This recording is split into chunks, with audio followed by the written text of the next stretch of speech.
The man on the bench looked like he was dying inside, though his expensive suit suggested he had everything to live for.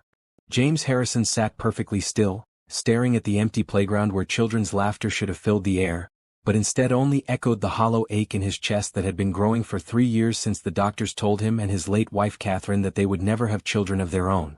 The late afternoon sun cast long shadows across Riverside Park, and James found himself returning to this same bench every day for the past 6 months, ever since Catherine had lost her battle with cancer, leaving him with a fortune he no longer cared about and a mansion that felt more like a tomb than a home.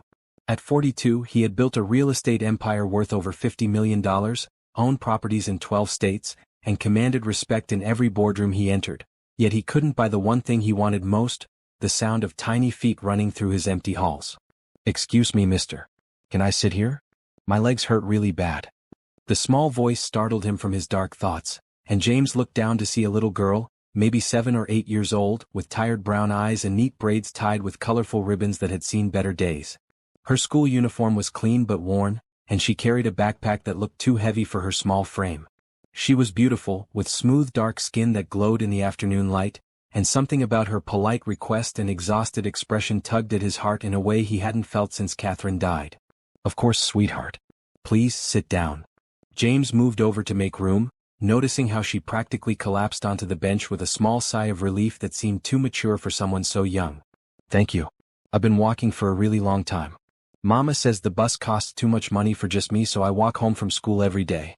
It's not too far, but my shoes have holes in them and my feet get sore." She swung her legs, which didn't quite reach the ground, and James felt something crack inside his chest at her matter-of-fact tone. "What's your name?" he asked gently, surprised by how much he wanted to keep talking to this child who had appeared like an answer to a prayer he didn't know he'd been praying. "I'm Sophia. Sophia Johnson. Mama named me after a smart lady in a book she read. She says smart names help you become smart too." "What's your name, mister?" "I'm James." "It's very nice to meet you, Sophia." He found himself smiling for the first time in months. "Your mother sounds like a wise woman." "She is. She works at the hotel cleaning rooms during the day, and then she works at the restaurant washing dishes at night. She says she works hard so I can have a better life than she did. But sometimes I wish she didn't have to work so much because I miss her." Sophia's innocent honesty hit James like a physical blow, reminding him of all the conversations he and Catherine had dreamed of having with their own child. As they sat together in comfortable silence, James watched other children playing on the swings and slides, their parents chatting nearby, and for the first time since Catherine's funeral, he didn't feel the familiar stab of jealousy and loss. Instead, with this remarkable little girl beside him, he felt something he'd almost forgotten existed: hope. "Do you have any kids, Mr. James?" Sophia asked, looking up at him with curious eyes that held no judgment, only genuine interest. The question should have hurt, but somehow, coming from her, it felt like an opportunity rather than a wound. "No, I don't. But I always wanted them." The truth slipped out before he could stop it, and he braced himself for the awkward silence that usually followed such admissions. Instead, Sophia nodded seriously. "That's sad. You seem like you'd be a really good daddy. You have kind eyes and you smell like the cologne the nice man at church wears. Mama says you can tell a lot about a person by their eyes and how they smell." James felt tears threatening for the first time since the funeral. "Thank you, Sophia. That's one of the nicest things anyone has ever said to me." "Really? But it's true. I can tell these things. Like, I can tell you're really sad about something, but you're not mean sad, you're lonely sad. And I can tell you have lots of money because your clothes are really nice and your shoes are shiny, but you're not happy about it like rich people on TV. You just sit here by yourself every day looking at the playground like you wish you could play too." The accuracy of her observation left James speechless. This child, who couldn't be more than 8 years old, had seen straight through to his soul in a way that none of his business associates or acquaintances ever had. She had been watching him, noticing him, caring enough to approach him when he thought he was invisible in his grief. "You're very observant, Sophia. How did you know I come here every day?" "Because I walk past here every day on my way home from school, and you're always sitting on this same bench looking sad. I wanted to talk to you before, but Mama taught me not to talk to strangers. But today I was so tired and you looked so lonely, I thought maybe we could both feel better if we talked." She swung her legs again, her worn sneakers squeaking slightly. "Well, I'm very glad you decided to talk to me today. You've made me feel better than I have in a very long time." James meant every word, and he could see that Sophia sensed his sincerity. "Good. Mama says that's what people should do for each other. Make each other feel better." She says there's enough sadness in the world already, so we should try to add happiness wherever we can. As the sun began to set, painting the sky in shades of orange and pink, James realized he didn't want this conversation to end. For the first time in months he felt alive, engaged, purposeful. This little girl had reminded him that there was still beauty and innocence in the world, and that maybe, just maybe, he wasn't meant to spend the rest of his life alone. Sophia, would it be okay if I sat here with you again tomorrow when you walk by? I'd like to hear more about your day and maybe tell you about mine. Her face lit up with a smile that could have powered the entire city. Really? You want to be my friend? I would be honored to be your friend, Sophia. That would be so great. I don't have many friends because I can't afford to do things after school like the other kids, and I have to come straight home to do my homework before Mama gets back from her first job. But if you're here I could stop and talk for a little while. Maybe you won't be so lonely, and I won't feel so tired from walking. As Sophia gathered her heavy backpack and prepared to continue her journey home, James felt a shift in his universe. The bench that had become a symbol of his isolation and grief was transforming into something else entirely, a place of connection, hope, and possibility. Same time tomorrow then? He asked, standing to help her with her backpack. Same time tomorrow, Mr. James? Thank you for letting me sit with you and for being so nice. You're going to be a really good friend, I can tell. As James watched her small figure continue down the path, her colorful ribbons bouncing with each step, he felt something he hadn't experienced since Catherine's diagnosis: excitement about tomorrow. For the first time in 6 months he had something to look forward to. Someone who needed him, and a reason to believe that his story wasn't over yet. The next afternoon, James found himself arriving at the park 30 minutes early, his heart racing with an anticipation he hadn't felt since he was Sophia's age, waiting for Christmas morning. He had spent the entire night thinking about their conversation, replaying every word, every expression, every moment of connection that had brought light back into his dark world. He had also spent considerable time that morning researching the best snacks for children, reading articles about healthy options that would give her energy for her long walk home, and had stopped at the finest grocery store in the city to purchase a selection of items that might bring her joy without seeming inappropriate or overwhelming. When Sophia appeared on the path, her small figure moving slowly under the weight of her backpack, James felt his chest tighten with both affection and concern. How was it possible that in less than 24 hours, this child had become so important to him? He had built his fortune by making calculated decisions, weighing risks and benefits, but nothing about his feelings for Sophia felt calculated. They felt as natural and necessary as breathing. Mr. James. You came back. Sophia's face lit up as she spotted him on their bench, and she quickened her pace despite her obvious fatigue. Of course I came back. I promised, didn't I? James stood up to greet her, noticing that her school uniform looked even more worn in the bright afternoon sunlight, and her shoes were indeed showing signs of serious wear. How was school today? It was good. We learned about butterflies and how they start as caterpillars and then change into something completely different. Mrs. Patterson says it's called metamorphosis, and it's like magic but real. Do you know about butterflies, Mr. James? I do know about butterflies, and your teacher is right, it is like magic. Sometimes the most beautiful things come from the most unexpected changes. James found himself smiling at her enthusiasm, remembering how Catherine used to say that children saw magic everywhere because they hadn't yet learned to stop believing in miracles. That's exactly what I thought. And I told Tommy Henderson that maybe people can have metamorphosis too, like maybe sad people can turn into happy people if something magical happens to them. Sophia climbed onto the bench beside him, settling in with the easy familiarity of an old friend. The innocence of her statement hit James with unexpected force. Could it be that simple? Could meeting this remarkable child be his metamorphosis, his transformation from the broken man he had become into someone who could experience joy again? I think you might be right about that, Sophia. I think you might be very wise for someone so young. James reached into the bag beside him, pulling out a small box of trail mix with nuts, dried fruits, and a few chocolate pieces. I brought you a snack for your walk home. I hope that's okay. Sophia's eyes widened with delight and surprise. For me? Really? You didn't have to do that, Mr. James. Mama says we shouldn't take things from people unless we can give something back. Well, you gave me something yesterday, you gave me your friendship and your company. That's worth more than a simple snack, don't you think? Sophia considered this seriously, her small brow furrowed in concentration. I guess that makes sense. Mama always says friendship is the most valuable thing you can share with someone. Thank you, Mr. James. This is really nice. As she opened the container and carefully selected a few pieces, savoring each one with the appreciation of someone who didn't take such treats for granted. James felt a warmth spreading through his chest that had nothing to do with the afternoon sun. Tell me more about your mama, Sophia. She sounds like a wonderful person. She is. Her name is Rebecca, and she's the prettiest mama in the whole world. She has the same eyes as me and she sings when she cooks dinner, even when she's really tired. She teaches me things every night after homework like how to count money and how to read the big words in her books. She says education is the key to having choices in life.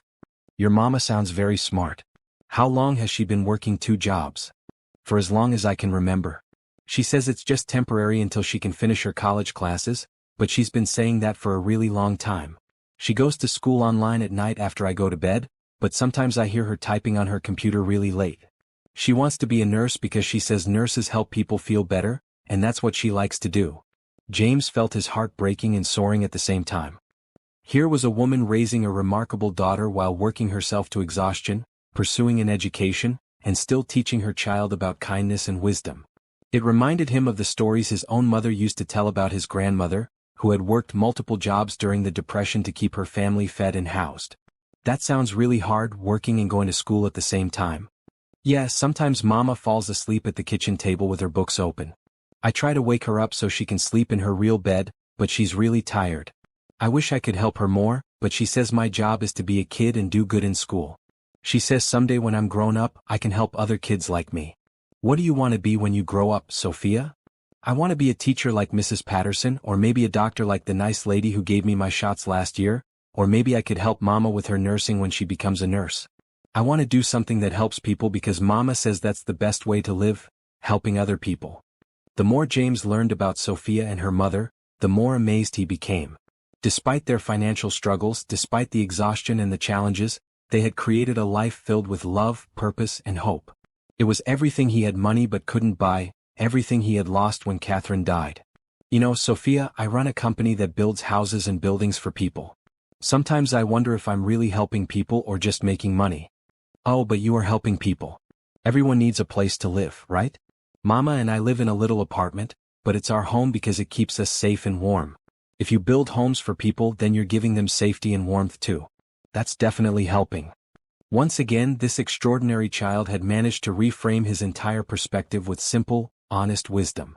His real estate empire wasn't just about profit. It was about providing the fundamental human need for shelter, for a place to belong. I never thought about it that way. Thank you for helping me see that. You're welcome. Mama says sometimes we can't see the good things we do because we're too close to them, like trying to see your own face without a mirror. Maybe that's why people need friends, to be mirrors for each other. James stared at this 8-year-old philosopher in amazement. Where do you learn these things, Sophia? From Mama mostly. And from watching people and listening. Mama says I have an old soul, whatever that means. She says I think about big things even though I'm little. I think your mama is right. You do think about big things. James glanced at his expensive watch and realized they had been talking for over an hour, and the sun was beginning to set. You should probably get home soon. Won't your mama worry? She doesn't get home from her first job until 6, and then she has to leave for her second job at 7. I do my homework by myself and make a sandwich for dinner. Sometimes Mrs. Rodriguez from downstairs checks on me, but mostly I'm okay by myself. I'm pretty responsible for my age. The casual way she described her evening routine broke James's heart. No child should have to spend every evening alone, doing homework and making their own dinner while their parent worked multiple jobs just to survive. It wasn't fair, it wasn't right, and suddenly James knew what he wanted to do with his wealth and his time. Sophia, would it be okay if I brought you dinner tomorrow? Just something simple, nothing fancy. I hate to think of you eating a sandwich alone every night. That's really nice, Mr. James, but Mama might not like that. She's very careful about strangers and gifts and things. She says people don't usually give things without wanting something back, and we don't have anything to give back. What if I told you that your friendship is exactly what I need? What if spending time with you is the gift you're giving me? Sophia considered this with her characteristic seriousness. Well, when you put it that way, it does sound fair. But maybe you should meet Mama first so she knows you're a good person and not someone dangerous. That's a very smart idea. Your mama raised you to be careful, and that shows how much she loves you. She loves me more than anything in the whole world. She tells me every single day, even when she's really tired or stressed about money.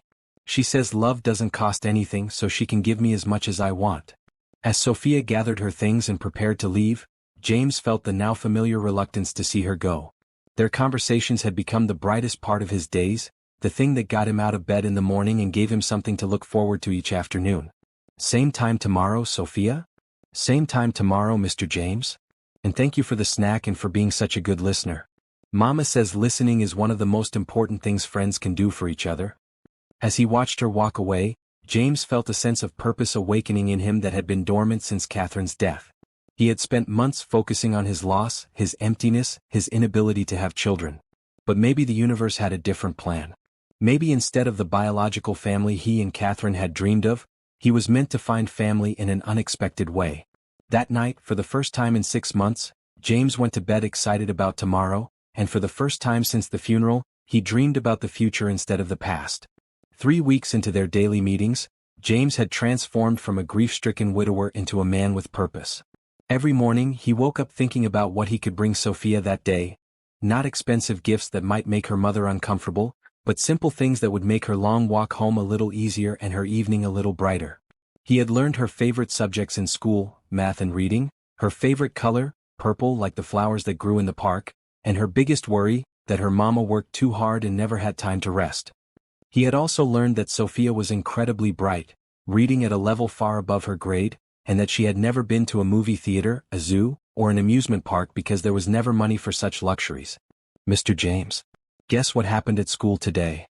Sophia ran toward their bench with more energy than usual, her backpack bouncing against her small frame. Tell me everything, James said, patting the space beside him that had become her spot. Today he had brought her a small container of fresh fruit salad and a bottle of water, along with a paperback book he thought she might enjoy. Mrs. Patterson says I might be able to skip to 4th grade next year because I'm reading 4th grade books already. She says I'm academically advanced, which means I'm really smart. Mama's going to be so proud. That's wonderful news, Sophia. I'm proud of you too. Your mama is raising a brilliant daughter. Thank you. Mrs. Patterson also said that if I keep working hard, I might be able to get a scholarship to a good school when I'm older. She explained that a scholarship means someone pays for your education because you're smart and deserve a chance. Wouldn't that be amazing? Mama wouldn't have to worry about paying for my school anymore. James felt his chest tighten with emotion. Here was a child who already understood that her intelligence could be her ticket to a better life, who was already thinking about how to ease her mother's burden. It was heartbreaking and inspiring at the same time. I think you could achieve anything you set your mind to, Sophia. You have something special, not just intelligence but wisdom and kindness too. Really? Sometimes I feel different from the other kids at school. They talk about things like family vacations and birthday parties and stuff I've never done. But Mama says being different isn't bad, it just means I'm learning different lessons. Your mama is absolutely right. The lessons you're learning about hard work, gratitude, and caring for others are more valuable than any vacation or party. As Sophia settled beside him and opened the fruit salad with her usual careful appreciation, James noticed she seemed more tired than usual. Her normally bright eyes had dark circles underneath, and she moved with the sluggish energy of someone who wasn't getting enough sleep. Are you feeling okay today, sweetheart? You look a little tired. I'm okay. Mama had to work late at the restaurant last night because someone didn't show up, so she didn't get home until really late. I tried to stay awake to make sure she got home safe, but I fell asleep on the couch waiting for her. She carried me to bed, but I didn't sleep very well after that. I worry about her walking home so late by herself. James felt a surge of protectiveness so strong it surprised him. The thought of Rebecca walking home alone through the city streets in the middle of the night, exhausted from hours of physical labor, while her 8-year-old daughter waited up in worry, was unbearable. How often does your mama have to work that late? A few times a week, depending on if people don't show up or if they're really busy. She doesn't like it because she knows I worry, but she says she can't turn down the extra hours because we need the money. She's trying to save up for a car so she won't have to take the bus everywhere, but cars cost a lot of money. James had an idea forming in his mind, but he knew he had to be careful. Sophia's mother had every right to be suspicious of a wealthy stranger who had suddenly taken an interest in her daughter, and he didn't want to overstep any boundaries or make them uncomfortable. Sophia, I've been thinking. You've been such a good friend to me these past few weeks, and I was wondering if maybe I could meet your mama sometime. I'd like to thank her for raising such a wonderful daughter, and maybe I could help her understand that I'm a safe person for you to talk to. Sophia's face lit up with excitement, then quickly shifted to concern. I would love for you to meet Mama, but she's always working or going to school or sleeping. When would you have time to meet her? Well, what if I came by when she picks you up from school one day? Or maybe I could meet her here in the park when she has a little free time? That's a good idea. Maybe on Saturday afternoon? That's the only time Mama doesn't work and she usually does laundry and grocery shopping, but maybe she could come to the park for a little while.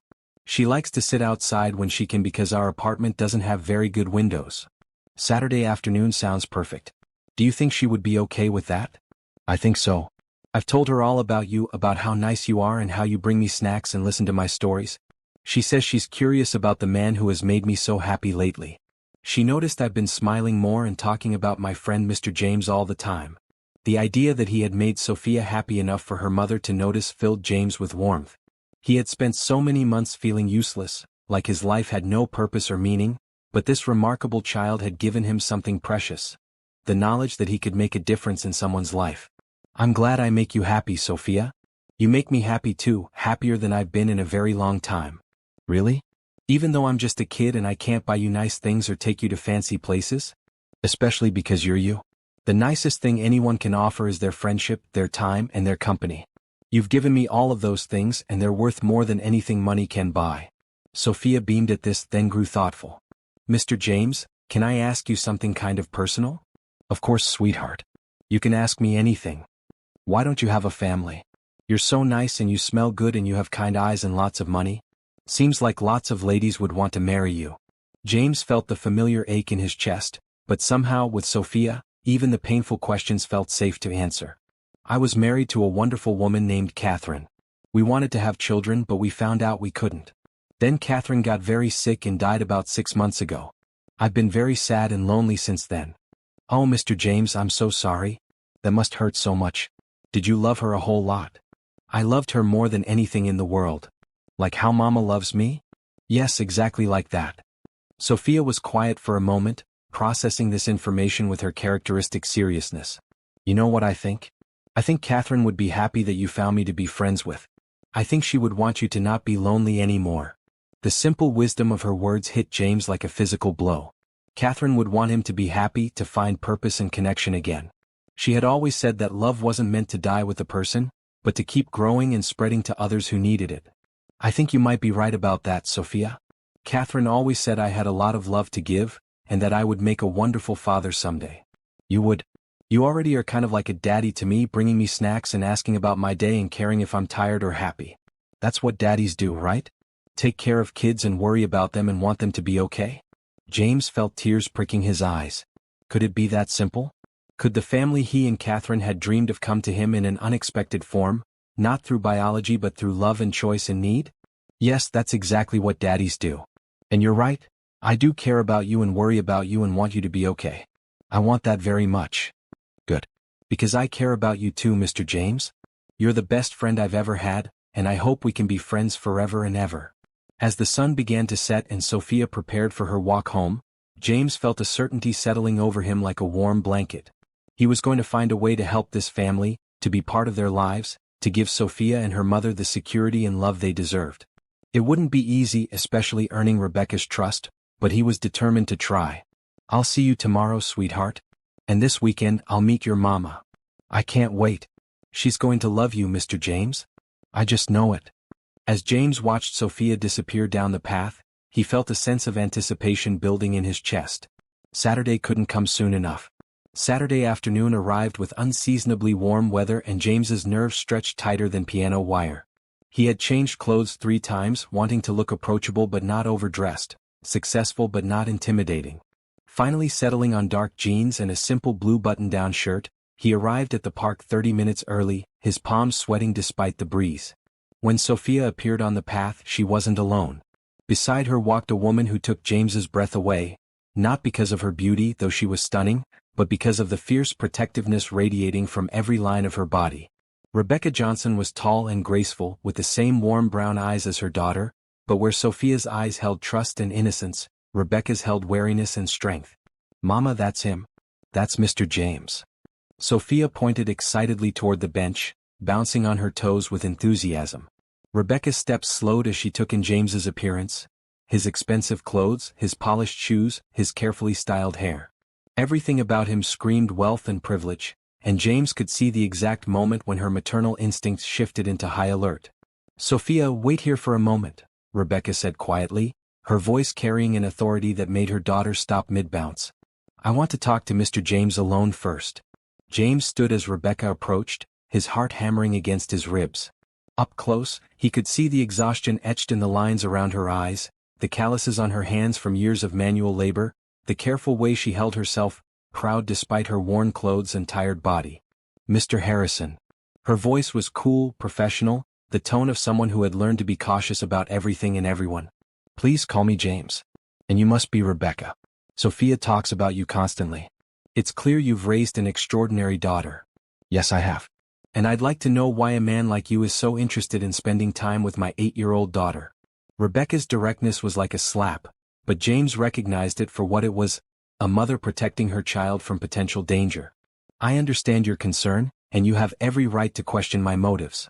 The truth is, I've been going through a very difficult time, and your daughter's friendship has meant more to me than I can express.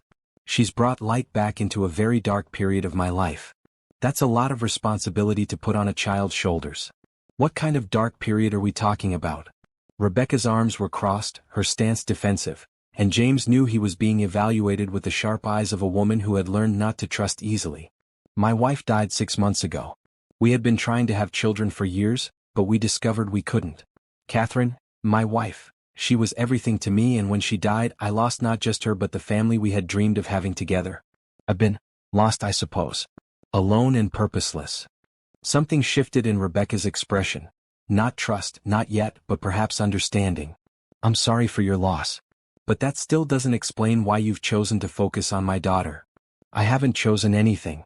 3 weeks ago I was sitting on that bench feeling like my life was over when Sophia asked if she could sit down. She was tired from her long walk home and she was so polite, so genuine. We started talking, and for the first time since Catherine died I felt human again." "So you've been buying her affection with snacks and gifts?" The accusation stung because James could see how it might look from the outside. "I brought her snacks because she told me she was hungry and tired from her walk. I brought her books because she mentioned loving to read. Nothing I've given her costs more than $10, and I only did it because I wanted to make her day a little brighter." "And what do you want in return?" "Nothing. Just her friendship. Just the chance to hear about her day and watch her face light up when she talks about something she learned at school. Just the privilege of being someone she trusts enough to talk to." James's voice broke slightly on the last words, and he saw Rebecca's eyes widen with surprise. "You're serious? You really don't want anything from her?" "I want to be in her life, yes. I want to be someone she can count on, someone who cares about her education and her dreams and her happiness. But I don't want to take anything from her or from you. I want to give." Rebecca was quiet for a long moment, studying his face with intense concentration. "Sophia told me you're wealthy." "Yes, I am. I own Harrison Real Estate. I'm financially comfortable. And you have no children of your own." "No. As I said, my wife and I couldn't have children." "So what exactly are you proposing here, Mr. Harrison? That you adopt my daughter? That you play daddy to her because you couldn't have your own kids?" The bluntness of her question was like a knife to the heart, but James recognized the fear behind it. "I'm not proposing anything. I'm simply telling you that your daughter has become important to me, and I would like to continue being her friend with your permission and blessing. My daughter is not a replacement for the child you couldn't have." "You're absolutely right. She's not a replacement for anything. She's herself, remarkable, intelligent, kind, funny, wise beyond her years. I don't want her to be anyone other than exactly who she is." Rebecca's posture relaxed slightly, and James could see her processing his words, looking for deception or hidden motives. "She talks about you constantly. Mr. James said this, Mr. James brought me that, Mr. James thinks I'm smart. It's been nice to see her so happy, but it also scares me." "What scares you about it?" "That she's getting attached to someone who might disappear from her life.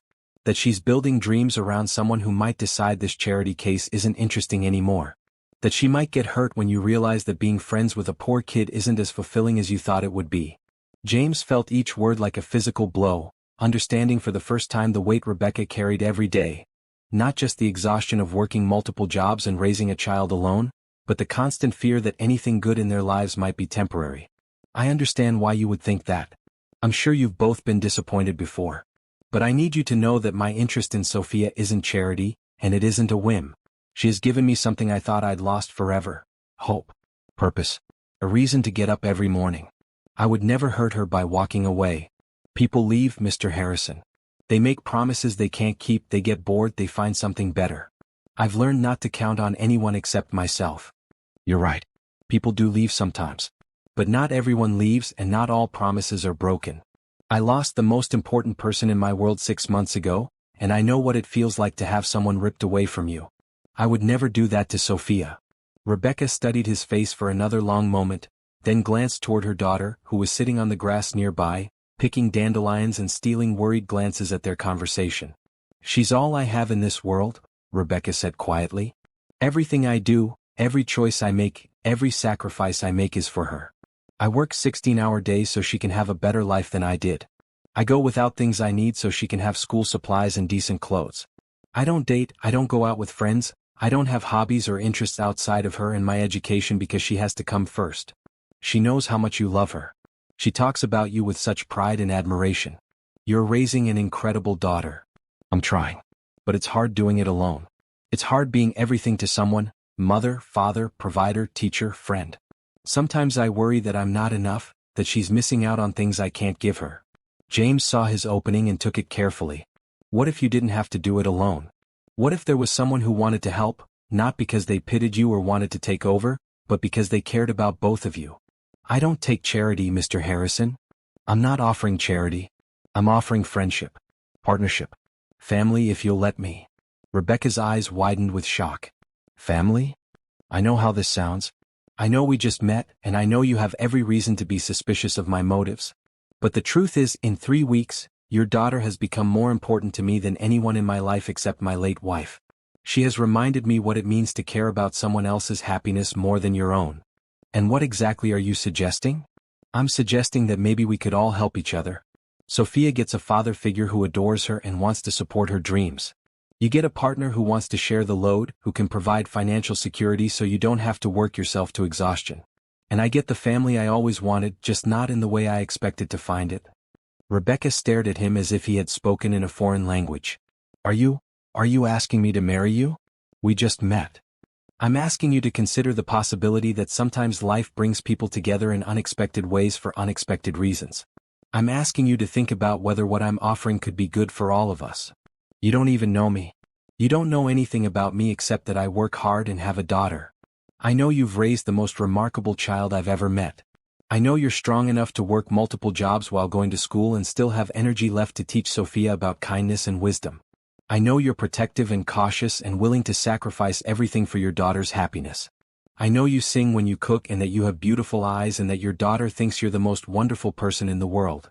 Rebecca's breath caught, and James could see tears forming in her eyes. Why would you want to take on someone else's responsibilities? You could have any woman you wanted. Because I don't want any woman. I want a family. I want to come home to people who are happy to see me. I want to help with homework and attend school plays and worry about someone other than myself. I want to love and be loved, and I want to build something meaningful with people who matter to me. And you think we could matter to you? Really matter? Sophia already matters to me more than I ever thought possible. And you created her. You shaped her into who she is. How could I not be drawn to the woman who raised such an extraordinary child? Rebecca looked toward Sophia, who had abandoned her dandelions and was now watching them with barely contained curiosity. She likes you. Really likes you. She's been happier these past few weeks than I've seen her in months. And how do you feel about that? Terrified. Grateful. Confused. I never expected someone like you to come into our lives. I never expected anyone to care about us the way you seem to. I do care. More than I expected. More than I thought I was capable of after losing Catherine. Your daughter brought me back to life, Rebecca. She made me remember that there's still good in the world, still reasons to hope and dream and plan for the future. This is crazy. This whole conversation is insane. People don't just decide to become a family with strangers. Maybe they don't usually. But maybe sometimes the universe puts people together who need each other, even if they don't realize it at first. Rebecca was quiet for a long time, her eyes moving between James and Sophia, her expression cycling through disbelief, hope, fear, and something that might have been longing. What would this look like exactly? This partnership, this family you're talking about? However you want it to look. We could start slowly, spend time together, get to know each other better. I could help with Sophia's expenses, her education, her clothes, activities she's been missing out on. I could help you finish school without having to work multiple jobs. We could see if this connection I feel is something that could grow into something real and lasting. And if it doesn't work out? If we try this and it's a disaster? What happens to Sophia then? She's already attached to you. Then we figure it out together. But Rebecca, I need you to understand something. I'm not going anywhere. Whether this works out romantically or not, I want to be in Sophia's life. I want to help her achieve her dreams and reach her potential. That's not going to change. You really mean that? I really mean that. She's already like a daughter to me. That feeling isn't going away. Rebecca took a deep breath, then another, her hands trembling slightly. I need time to think about this. This is the biggest decision I've ever had to make, and it's not just about me. Of course. Take all the time you need. I'm not going anywhere. Can I ask you something? Anything. Why didn't you just find someone your own age, someone without baggage, someone who could give you biological children? James considered the question seriously. Because I don't want someone without baggage. I want someone who has lived and struggled and grown and fought for what matters to them. I want someone who understands that the most important things in life aren't easy to come by. And as for children... He looked toward Sophia, who was now braiding grass into a small crown. I used to think I needed biological children to feel complete. But watching Sophia these past few weeks, caring about her happiness and her future, I realized that love doesn't come from DNA. It comes from choice, from commitment, from showing up every day and putting someone else's needs before your own. Rebecca's eyes filled with tears and she quickly wiped them away. She deserves someone who will choose her like that. She already has someone who chooses her every day, you. I just want to be another person who makes that choice, who sees how incredible she is and wants to help her shine. Mama. Mr. James. Can you come see what I made? Sophia's voice carried across the grass, breaking the intensity of their conversation. Rebecca looked at James, something shifting in her expression. We should go see what she made. As they walked toward Sophia together, James felt a tentative hope blooming in his chest. It wasn't acceptance, not yet, but it was a beginning. And sometimes, beginnings were all you needed to build something beautiful. 2 weeks after their first meeting, Rebecca found herself doing something she hadn't done since Sophia was a baby. She was taking a sick day from work to spend time with her daughter and James at the zoo. It felt strange and wonderful and terrifying all at once, especially since James had quietly arranged to cover her lost wages without making a big deal about it. Mama, look. The penguins are swimming just like you taught me in the bathtub. Sophia pressed her face against the glass of the penguin exhibit, her breath fogging the surface as she watched the graceful birds glide through the water.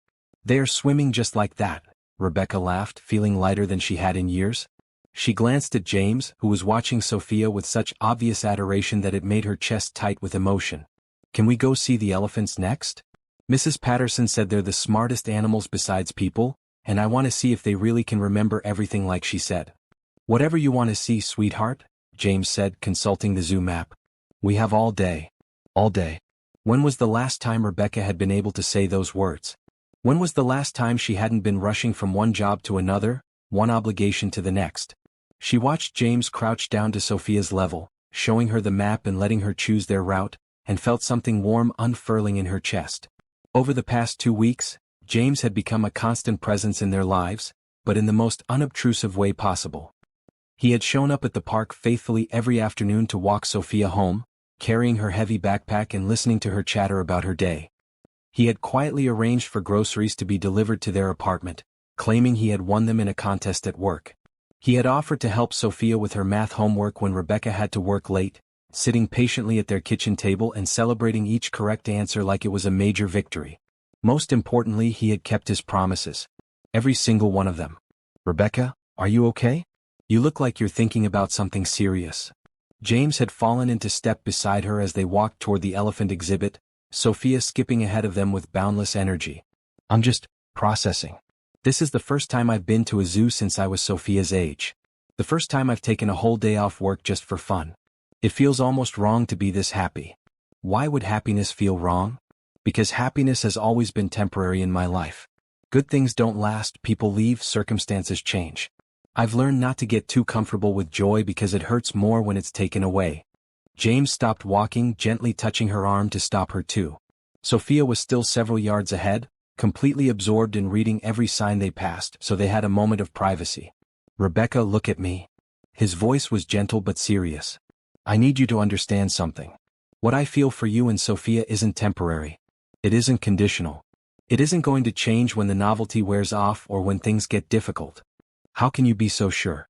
"We've only known each other for a few weeks. Because I know what real love feels like. I loved Catherine for 12 years, through good times and bad, through her illness and death.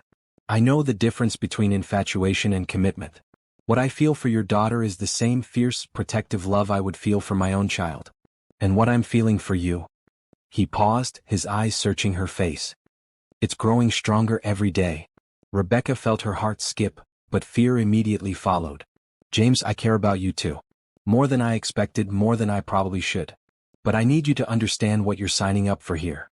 I'm not just a woman with a child. I'm a woman with very little money, very little education, very little to offer someone like you." "Someone like me?" "Someone successful, wealthy, sophisticated. Someone who could have any woman he wanted." "You're right. I could probably date women with more money, more education, more social connections. But I don't want any of those women. I want the woman who raised Sophia. I want the woman who works 2 jobs and goes to school at night because she refuses to give up on her dreams. I want the woman who sings while she cooks and teaches her daughter about kindness and wisdom and gratitude." "Mama." "Mr. James. The elephants are doing something really cool." Sophia's voice interrupted them and they hurried to catch up with her. For the next hour, they watched elephants paint with brushes held in their trunks, feed giraffes from elevated platforms, and laugh at the antics of playful monkeys. Rebecca found herself relaxing in a way she hadn't since, well, maybe ever. Watching James with Sophia was like seeing a masterpiece being painted. Every interaction, every shared laugh, every patient answer to her endless questions added another stroke to the picture of the father Sophia had never had but desperately deserved. "I'm getting hungry," Sophia announced as they passed the zoo's cafe. "Can we eat lunch here? I've never eaten at a restaurant inside a zoo before." "Of course we can," James said immediately. "What sounds good to you?" As they sat at a picnic table sharing overpriced zoo food that tasted like the best meal Rebecca had ever eaten, she watched James cut Sophia's sandwich into small pieces and pour her juice into a cup with a lid, anticipating her needs like he'd been caring for her for years rather than weeks. "Mr. James, can I ask you something?"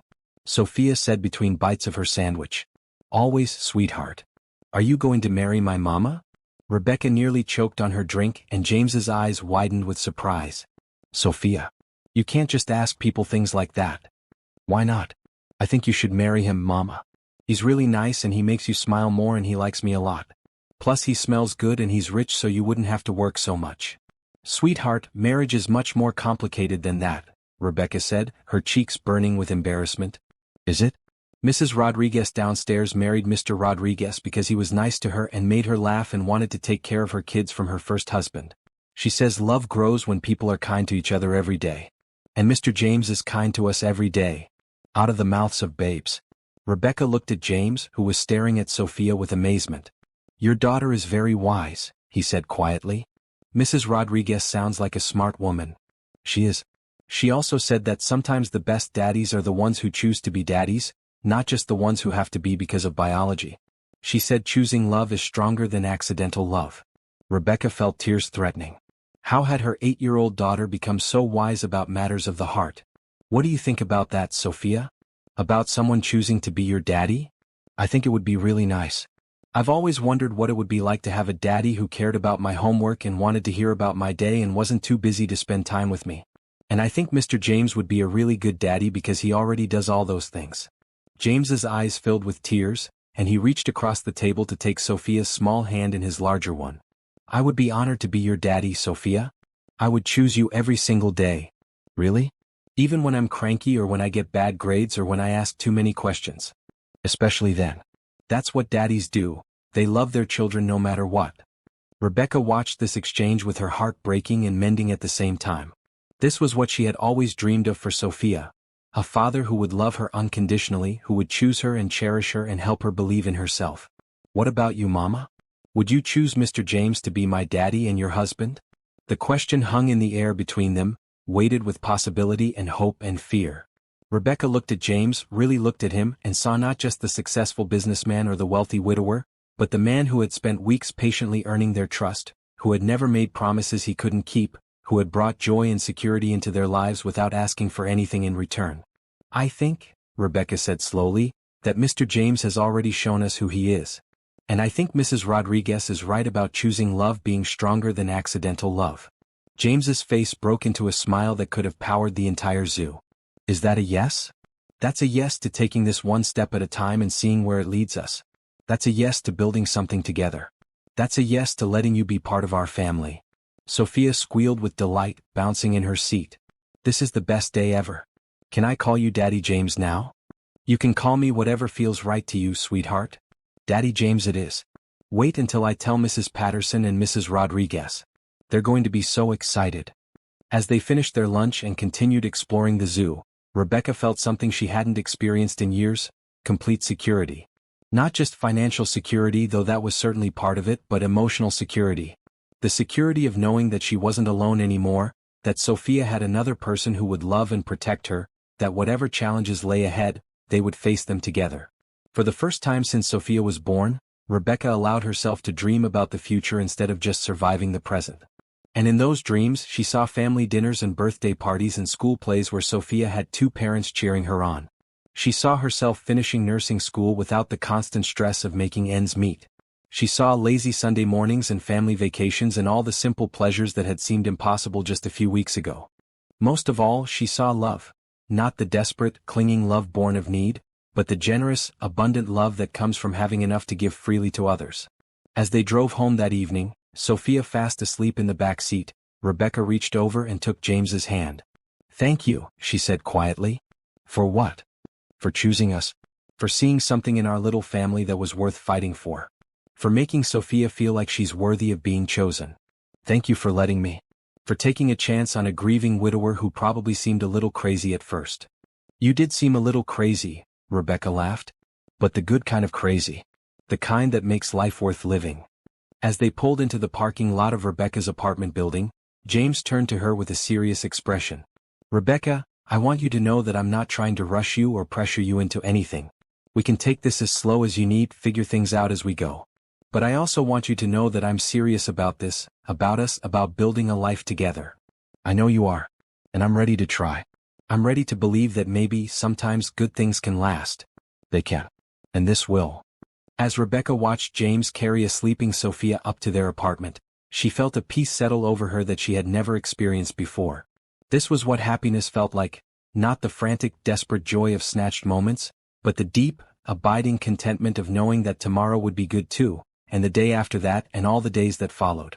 For the first time in her adult life, Rebecca went to bed excited about the future. 3 months into their relationship, James had moved Rebecca and Sophia into his house. A sprawling colonial with enough bedrooms for everyone to have their own space, a backyard where Sophia could play safely, and most importantly, a kitchen where Rebecca could sing while she cooked without worrying about disturbing the neighbors. "Daddy James, can you help me with my science project? It's about the solar system and I want to make sure I get all the planets in the right order."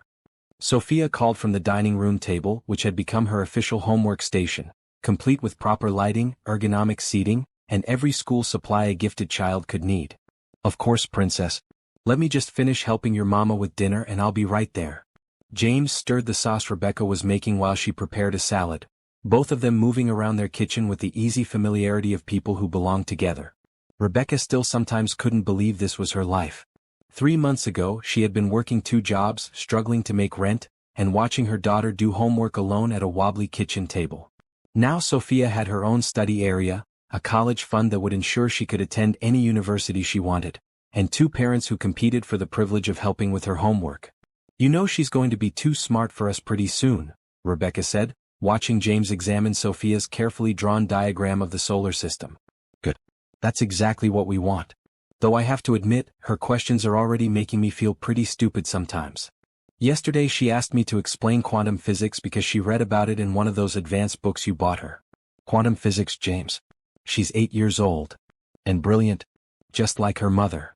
Rebecca felt the familiar flutter in her chest that James's compliments always triggered. Even after 3 months of living together, of sharing meals and bedtime stories and weekend adventures, she still sometimes felt like she was living in a dream that might evaporate at any moment. "I got into the nursing program," she said quietly, the words she'd been holding in since the phone call that afternoon finally spilling out. James dropped his spoon, sauce splattering on the stove. Rebecca. That's incredible. When do you start? Fall semester. It's a 2-year program and I'll be able to go full-time now that I don't have to work. The reality of it still felt surreal. 4 years, nursing school had been a distant dream, something she would pursue, someday, when circumstances allowed. Now, thanks to James's support, someday had become now. I'm so proud of you. Catherine always said that nurses were angels in scrubs and she was right. You're going to be amazing at it. The mention of Catherine still sometimes caught Rebecca off guard, not because she felt jealous of James's late wife, but because she felt humbled by the comparison. Catherine had been college-educated, sophisticated, James's social and economic equal. Sometimes Rebecca wondered if she would ever feel worthy of the love James had given so freely to both her and Sophia. Do you think Catherine would approve? Of us, I mean.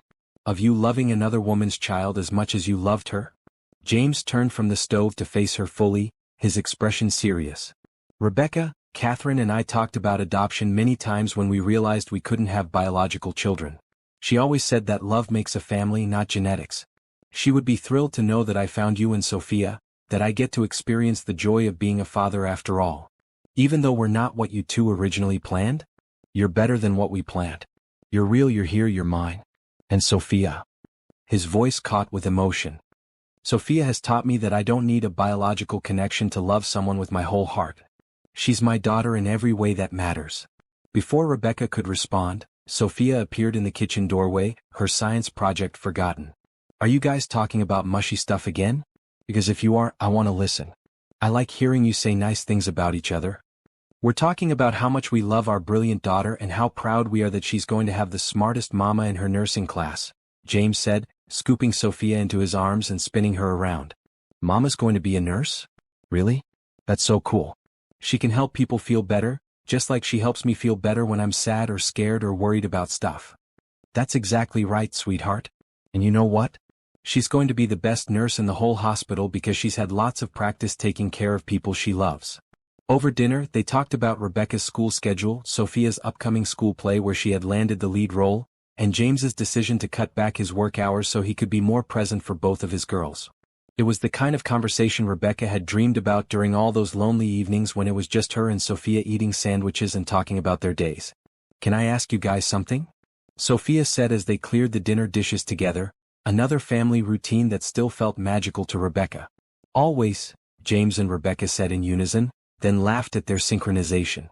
When are you going to get married? Because Mrs. Patterson says you're practically married already since you live together and take care of each other and love each other. She says the only thing missing is the ceremony and the rings. Rebecca felt her cheeks warm. She and James had talked about marriage in abstract terms, but they had been so focused on building their daily life together that they hadn't made concrete plans. Well, James said, glancing at Rebecca with a mischievous smile, I was actually hoping to discuss that with your mama tonight after you go to bed. Really? Are you going to propose? With a ring and everything? Can I help pick out the ring? Can I be in the wedding? Can we have a big party? Slow down, princess, Rebecca laughed. Let's see what Daddy James has to say first. That night, after Sophia was tucked into her bed in her beautiful new room with its built-in bookshelves and reading nook, James led Rebecca out to the back porch where they had gotten into the habit of talking through their days while watching the stars. So, Rebecca said, settling into the porch swing beside him, someone mentioned something about wanting to discuss marriage? Someone did. James reached into his pocket and pulled out a small velvet box that made Rebecca's heart stop. Rebecca Johnson, will you marry me?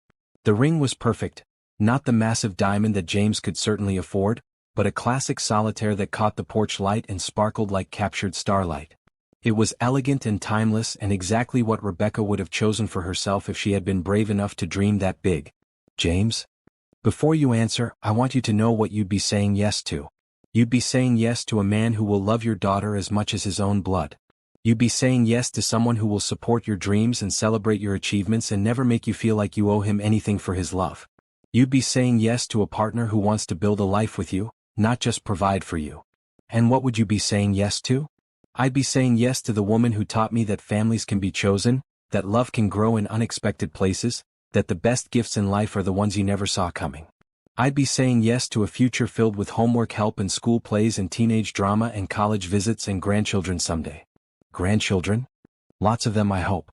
Biological ones, adopted ones, chosen ones? I don't care how they come to us as long as they do. Rebecca felt tears streaming down her face, but for once they were tears of pure joy. Yes. Yes, of course, yes. As James slipped the ring onto her finger, Rebecca marveled at how perfectly it fit, just like everything else about their relationship. It was as if the universe had been preparing them for each other all along, bringing them together at exactly the right moment when they were both ready to choose love over fear. There's one more thing, James said, pulling another small box from his pocket. I have something for Sophia too. Inside the second box was a delicate gold necklace with a heart-shaped pendant engraved with Daddy's Girl on one side and Forever Family on the other. I want her to know that when I marry you, I'm not just gaining a wife. I'm officially becoming her father in every sense of the word. I want to adopt her, Rebecca. I want her to have my name and my legal protection and the absolute certainty that I will be her daddy for the rest of her life. Rebecca was crying too hard to speak, so she simply threw her arms around James and held him tight, marveling at how safe and complete she felt in his embrace. Is that a yes to the adoption too? That's a yes to everything. To marriage, to adoption, to building a family together, to believing that sometimes fairy tales do come true. Should we tell Sophia now or wait until morning? Are you kidding? If we don't tell her right now, she'll never forgive us. She's probably lying awake in bed waiting to hear news. Sure enough, when they knocked on Sophia's bedroom door, they found her sitting up in bed with a book in her lap, clearly too excited to sleep. Well, she demanded before they could say a word. Are we going to be a real family now? We're already a real family, sweetheart, Rebecca said, sitting on the edge of the bed. But yes, Daddy James and I are going to get married. And, James added, sitting on the other side of the bed, I'm going to adopt you officially so you'll be Sophia Harrison if you want to be.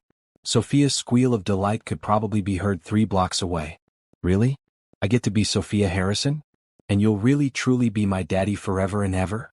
Forever and ever, James confirmed, fastening the necklace around her neck. Nothing will ever change that. This is the best day of my whole entire life. Can we call Mrs. Rodriguez and tell her? Can we tell Mrs. Patterson? Can we have the wedding soon? We can tell everyone, and yes, we can have the wedding soon. How does next month sound? Perfect. I can't wait to wear a fancy dress and throw flower petals and dance at the party. As they tucked an overexcited Sophia back into bed, Rebecca caught sight of their reflection in the bedroom mirror.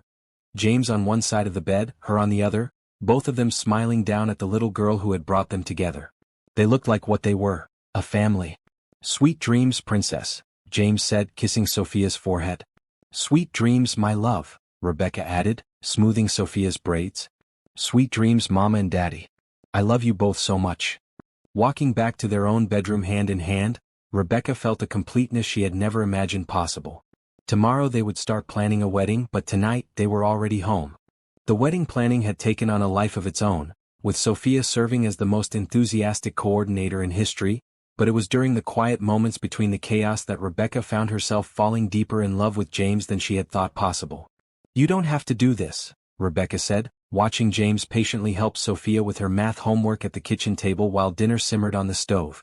It was a scene that had become routine over the past month, but it still made her heart skip every time she witnessed it. Do what? James looked up from the worksheet covered in long division problems, his reading glasses slightly askew. Be so perfect. With her, with me, with everything. Sometimes I feel like I'm waiting for the other shoe to drop, for you to realize that this isn't what you signed up for. James set down his pencil and gave Rebecca his full attention, something she was still getting used to after years of conversations shouted over dishwater and exhaustion. Rebecca, come here. She moved to stand beside his chair, and he pulled her down onto his lap, making Sophia giggle. You guys are being mushy again. Can't you wait until after I finish my homework? Sorry, princess, but your mama needed a reminder of something important, James said, not taking his eyes off Rebecca's face. I need you to understand something. All of this, is exactly what I signed up for. The homework help, the bedtime stories, the school plays, the teenage years we're approaching, the college planning, all of it. This is what I dreamed of when Catherine and I talked about having a family. But we come with complications. Financial stress, my work schedule, Sophia's needs. Every family comes with complications. The difference is I get to face ours with you, and that makes everything else manageable. Daddy James is right, Mama, Sophia chimed in without looking up from her math. Mrs. Rodriguez says complications are just opportunities to show people how much you love them. Rebecca laughed despite her tears. When did you become so wise about love, young lady? When I got the best mama and daddy in the world to learn from. That night, after Sophia was asleep and the wedding to-do list was temporarily forgotten, Rebecca and James found themselves on their back porch again, the place that had become their sanctuary for real conversation. Can I tell you something that might sound crazy? Rebecca asked, curled up beside James on the porch swing they had installed the week before. Everything about us has sounded crazy from the beginning. Crazy seems to be working for us. I think I'm falling in love with you. Real love, not just gratitude or convenience or security. The kind of love that makes you want to be better than you are, that makes you excited to wake up every morning because you get to see that person's face.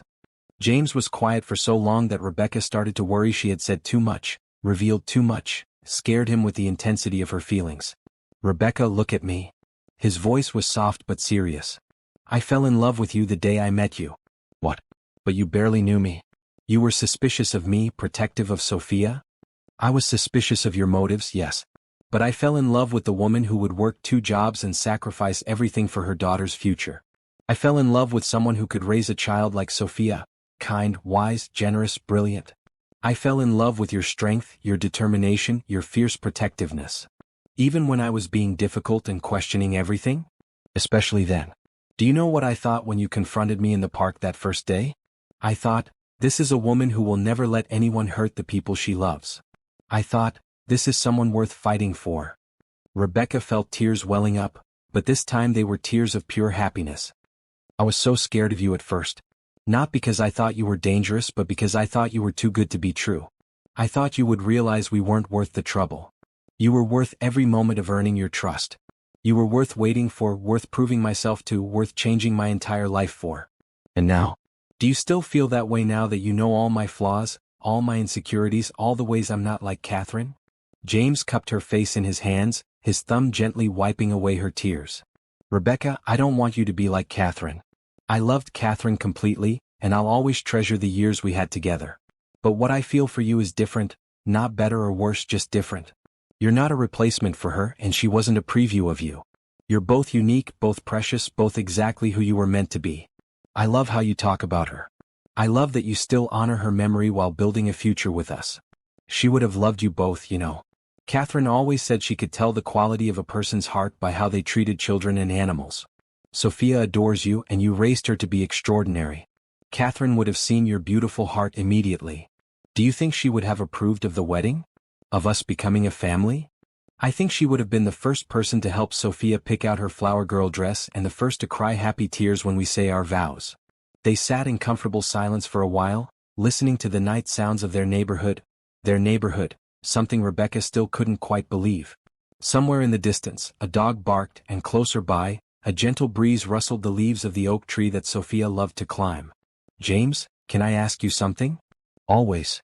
What made you want to marry me? Really? Not just love. I believe you love me. But marriage is such a big step, such a commitment. What made you sure? James considered the question seriously, his arm tightening around her. Do you remember last week when Sophia got sick with that stomach bug? Of course. She was miserable for 3 days. Do you remember what you did? You stayed up with her all night, holding her hair when she was sick, taking her temperature every hour, making sure she had everything she needed. You barely slept for 72 hours. That's what mothers do. Exactly.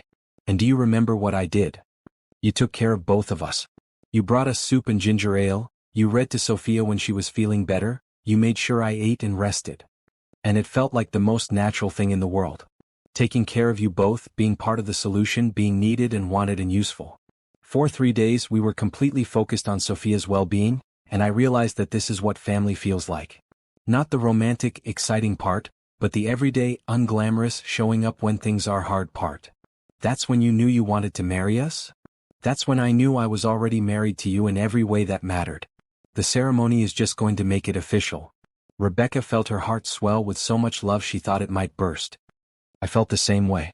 Watching you with her when she was sick, seeing how naturally you stepped into the daddy role even when it wasn't fun or easy, that's when I knew I wanted to build a life with you. We're really doing this, aren't we? Getting married, adopting Sophia, becoming a real family? We're really doing this. Are you nervous? Terrified? James admitted with a laugh. What if I'm not good enough at this? What if I mess up or make mistakes, or don't know how to handle whatever challenges come our way? Then we'll figure it out together. That's what families do. They make mistakes and learn from them and support each other through the hard times. What are you most nervous about? Rebecca thought for a moment. Being worthy of this. All of this. The love, the security, the future you're offering us. Sometimes I feel like I'm not educated enough or sophisticated enough or just enough for someone like you. Rebecca. James's voice was firm, almost stern. I need you to stop thinking that way. You are brilliant, not book smart, though you're that too, but life smart. You have wisdom that comes from experience, strength that comes from struggle, and a heart that's big enough to love everyone around you. I'm not doing you a favor by loving you. You're doing me a favor by letting me. I'm working on believing that. Some days are easier than others. That's fair.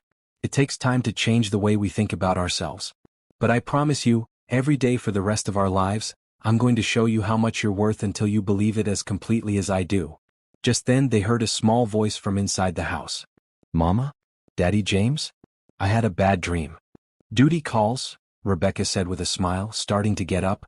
Our daughter needs us, James corrected, standing and offering Rebecca his hand. Our daughter.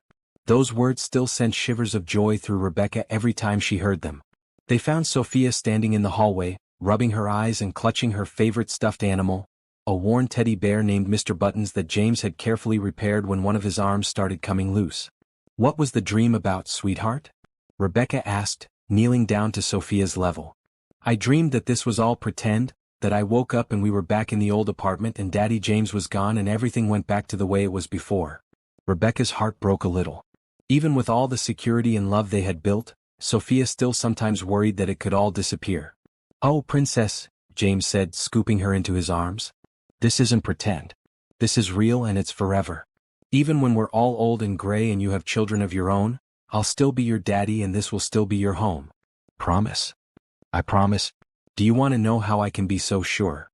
Sophia nodded against his shoulder. Because next month, when your mama and I get married, I'm going to stand up in front of all our friends and family and make promises to both of you. I'm going to promise to love you and take care of you for the rest of my life.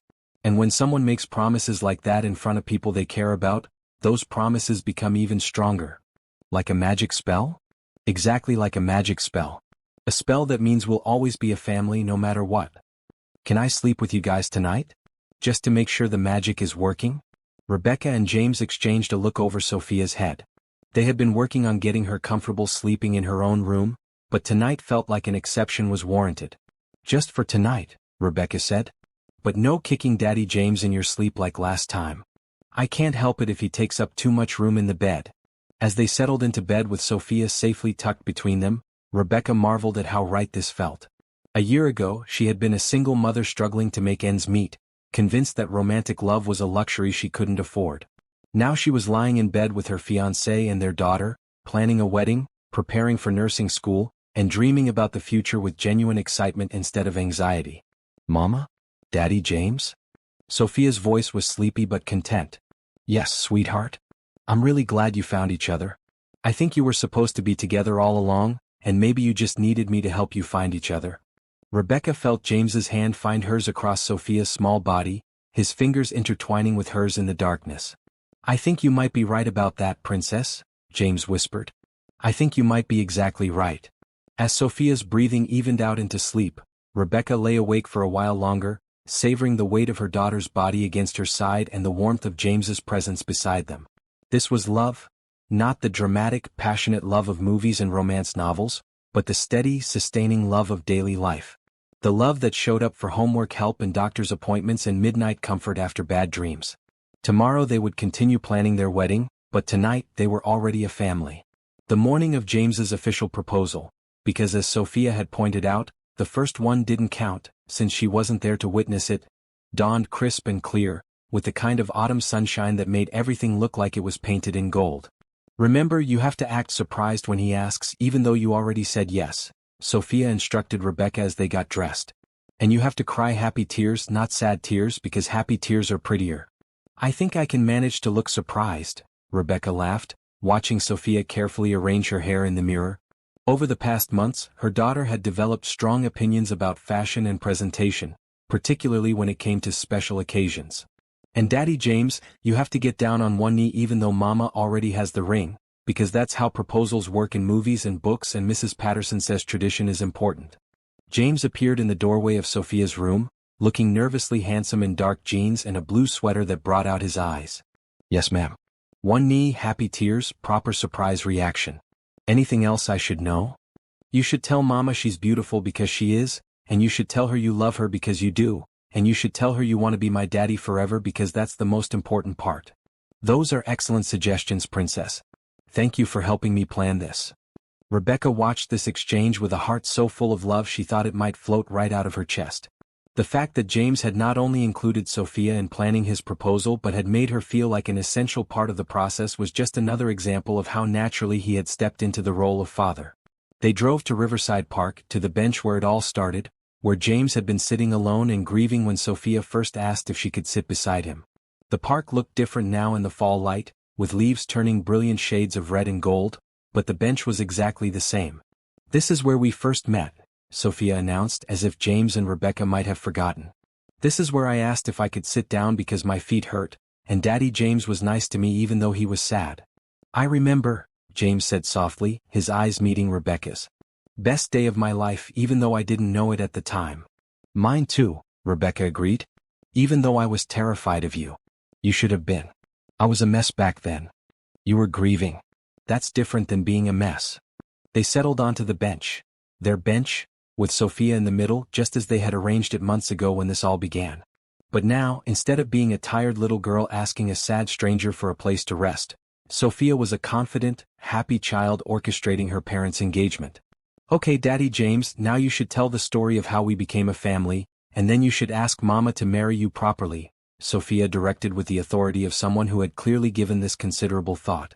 James laughed, but he did as instructed, taking Rebecca's hands in his and looking into her eyes with the same intensity he had shown the night he first proposed. 6 months ago I was sitting on this bench thinking my life was over. I had lost the woman I loved, I was facing a future without the family I had always dreamed of, and I couldn't see any reason to hope for better days. You were really sad, Sophia added helpfully. Like really, really sad. I was really, really sad, James agreed. And then this remarkable little girl asked if she could sit beside me and everything changed. She was polite and funny and wise, and she talked about her mama with such love and pride that I knew I had to meet the woman who had raised such an extraordinary child. That's me. Sophia giggled. I'm the remarkable little girl. You certainly are. And when I met your mama, I realized that sometimes the universe gives us exactly what we need, just not in the way we expected to receive it. I needed a family and you needed a daddy, and your mama needed a partner who would love both of you exactly as you are. Rebecca felt the tears starting and she didn't try to stop them. These were definitely happy tears. Rebecca Johnson, James continued, sliding off the bench and onto one knee in the grass, will you marry me? Will you let me be Sophia's daddy and your husband? Will you build a life with me filled with homework help and bedtime stories and family dinners and everything we've already started together? Yes, Rebecca managed through her tears. Yes, yes, of course yes. And Sophia, James said, turning to include their daughter in the moment, will you let me adopt you? Will you be my daughter officially and forever? Yes. Can I have your last name? Can I call you Daddy instead of Daddy James? Can we have a big party to celebrate? Yes to all of it, Princess. Harrison is a good name for you, don't you think? Sophia Harrison, she tried out, grinning. I love it. As James slipped the ring onto Rebecca's finger for the second time, this time with their daughter as witness, Rebecca felt the same sense of rightness she had experienced that first evening, but magnified by everything they had built together since then. Now we need to take pictures, Sophia announced, pulling out the small camera James had given her for her birthday. This is history. This is the day we officially became a family. They spent the next hour taking pictures, silly ones, serious ones, candid shots of Sophia directing them into various poses, and quiet moments of the three of them simply being together in the place where their story began. You know what we should do now? Sophia said as they prepared to leave the park. We should go tell Mrs. Rodriguez and Mrs. Patterson and everyone at Mama's school and everyone at Daddy James's work. How about we start with lunch to celebrate and then we can make some phone calls? Rebecca suggested, laughing at her daughter's enthusiasm. Can we go to that fancy restaurant where they give you bread before you order? The one with the cloth napkins. We can go anywhere you want, Princess. This is your day too. As they walked back to the car, Sophia skipping ahead of them with boundless energy, James caught Rebecca's hand and stopped her for a moment. Any regrets? Second thoughts? This is a big step we're taking. My only regret is that it took us so long to find each other. My only second thought is wondering how I got lucky enough to deserve this. We all deserve this. We all deserve love and family and happiness. We just had to be brave enough to choose it when it showed up in an unexpected package. I love you, James Harrison. I love you too, Rebecca Johnson. Soon to be Rebecca Harrison. And I love both of you. Sophia called back to them. Can we please go eat fancy bread now? All this love stuff is making me hungry. That afternoon they called everyone they could think of to share their news. Rebecca's supervisor at the nursing program, who had become something of a mentor, cried happy tears. Over the phone, Mrs. Rodriguez from their old apartment building screamed so loudly they had to hold the phone away from their ears. James's business partner, who had watched him transform from a grieving widower into a happy family man, insisted on throwing them an engagement party. But the call that meant the most was the one to Sophia's teacher, Mrs. Patterson, who had watched their daughter bloom over the past months as her home life became more stable and secure. Sophia has been like a different child this year, Mrs. Patterson told them over speakerphone. She's always been bright, but now she's confident too. She talks about her family with such pride and joy. You've given her something precious. The security of knowing she's loved and wanted and chosen. She gave us something precious too, James replied. She taught us that families can be created from love and choice, not just biology. That's a lesson more people should learn. Congratulations to all three of you. I can't wait to see the wedding pictures. That evening, as they sat around their dinner table, their family dinner table, Rebecca looked at James and Sophia and felt a contentment so deep it seemed to radiate from her bones. So, she said, when should we have this wedding? Tomorrow. Sophia said immediately. Or next week. Or as soon as possible. How about next month? James suggested. That gives us time to plan something special, but not so much time that we have to wait forever. Next month sounds perfect. Small ceremony, just family and close friends? Can I wear a really fancy dress? And carry flowers? And can we have cake with 3 layers? Yes to the dress, yes to the flowers, and yes to the 3-layer cake, Rebecca laughed. But we're not spending a fortune on this. Simple and meaningful is better than expensive and elaborate.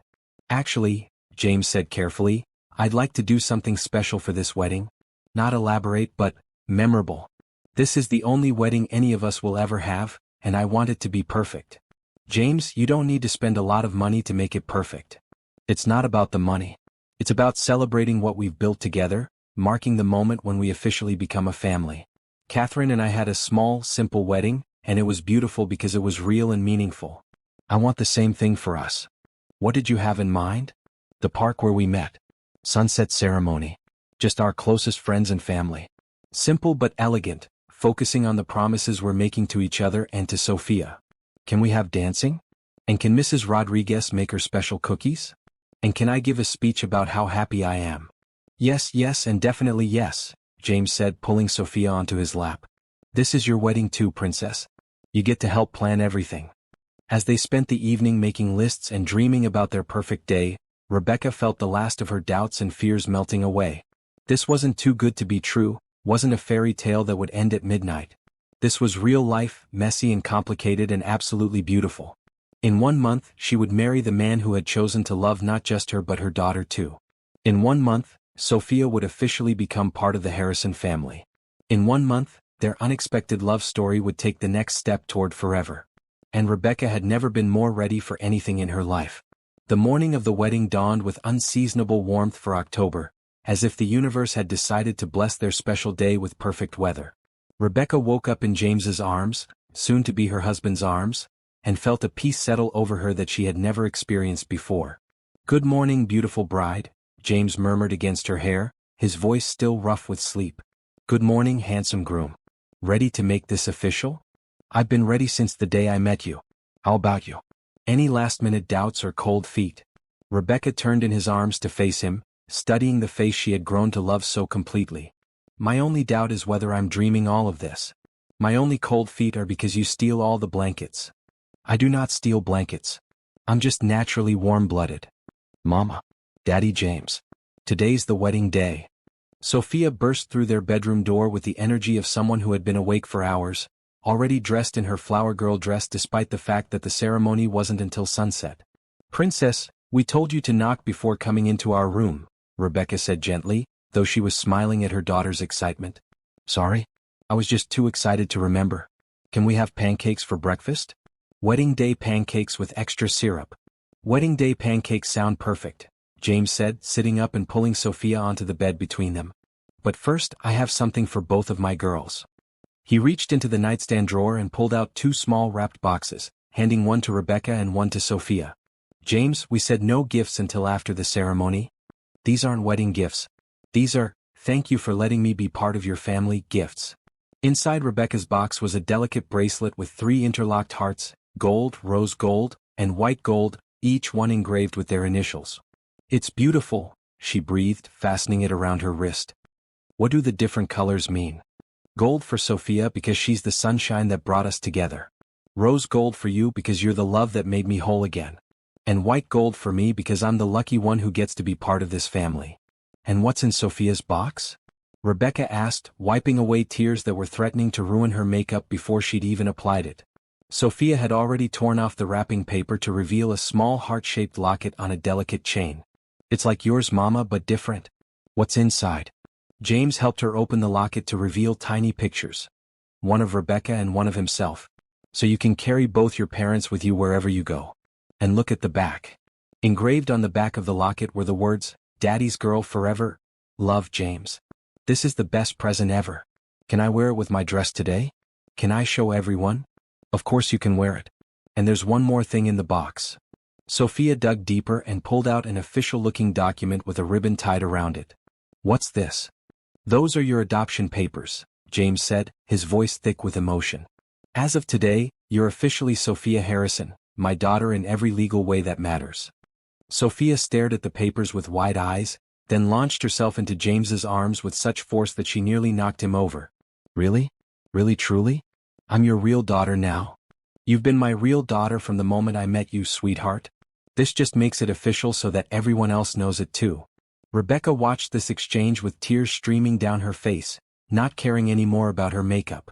Watching James with Sophia never got old. The pure love and joy they brought each other was like witnessing a miracle every day. "Okay," she said, trying to compose herself. "If we're going to have wedding day pancakes and get ready for a ceremony, we need to start moving. We have hair appointments at noon, and the photographer wants to do pre-ceremony pictures at 3. Can we call Mrs. Rodriguez and tell her about my adoption papers? Can we call Mrs. Patterson? Can we?" "After pancakes," Rebecca laughed. "Everything else can wait until after wedding day pancakes." The rest of the morning passed in a blur of phone calls, preparations, and barely contained excitement. Rebecca's small bridal party, consisting of Mrs. Rodriguez, her nursing school friend Patricia, and James's sister Karen, who had flown in from Seattle, descended on the house at noon to help with hair and makeup. "I still can't believe my brother is getting married again," Karen said, carefully applying Rebecca's mascara. "After Catherine died, I thought he'd never find love again. But you brought him back to life." "He brought us to life too," Rebecca replied. "Sophia and I were just surviving before we met him. Now we're living. And what a beautiful life you're building together. Sophia is absolutely radiant today. I've never seen a child so excited about her parents' wedding." Through the bedroom window, they could see Sophia in the backyard with James and his business partner Michael, who was serving as best man. She was giving them detailed instructions about their roles in the ceremony, clearly taking her duties as wedding coordinator very seriously. "She's been planning this wedding more than we have," Rebecca laughed. "She has opinions about everything from the flower arrangements to the order of the processional. Smart girl. She knows this day is about all 3 of you becoming a family, not just about the bride and groom." At 3 o'clock, they drove to Riverside Park, which had been transformed into an intimate wedding venue. White chairs arranged in a semicircle faced the bench where Rebecca and James had first met, now decorated with white roses and trailing ivy. A simple arch covered in more flowers marked the spot where they would exchange vows, and strings of tiny white lights hung from the nearby trees, waiting to twinkle as the sun set. "Oh my goodness," Rebecca breathed, seeing it all for the first time. "James, this is perfect. Do you really like it? It's not too simple?" "It's exactly right. It's us, beautiful because it's real and meaningful, not because it's expensive or elaborate." The photographer, A kind woman named Sarah who specialized in family portraits, spent the next hour capturing pre-ceremony moments. Pictures of Rebecca and James by their bench, of Sophia twirling in her flower girl dress, of the three of them together in the spot where their story began. "These are going to be treasured forever," Sarah told them as she worked. "The love between you three is so obvious, so genuine. These pictures will tell the story of how a family chose each other." As sunset approached and their small group of guests began to arrive, Rebecca felt a nervous flutter in her stomach for the first time all day. "Second thoughts?" James asked, appearing beside her as she touched up her lipstick in the car. "Just overwhelmed by how perfect this is. How perfect you are. How perfect our whole life together has been." "Not perfect," James corrected gently. "Real. Real is better than perfect. Places everyone," Sophia announced, having appointed herself wedding director. "Mama, you need to go wait behind those trees so you can make your entrance. Daddy James, you go stand by the flower arch. Mrs. Rodriguez, you need to start the music when I give you the signal." Rebecca took her position behind a cluster of oak trees, her heart pounding with anticipation. In a few minutes she would walk down a simple aisle toward the man who had chosen to love both her and her daughter. In a few minutes they would promise to be a family forever.